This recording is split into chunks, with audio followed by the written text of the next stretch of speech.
जिंदगी तुम्हारी, मंजिल तुम्हारी, सपने तुम्हारे, हार जीत, मेहनत, सब कुछ तुम्हारी।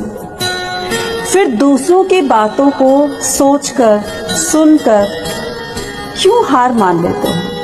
क्या इसी में आपकी समझदारी है? जब सब कुछ आपको खुद ही करना है, मेहनत खुद करनी है, अपनी मंजिल को खुद पाना है, तो इसके लिए आपका कोई और साथ नहीं देगा, आप खुद अपना साथ बनोगे। इस जिंदगी में आप एक बार नहीं 10 बार 100 बार हारोगे, लेकिन आपको हार नहीं माननी है।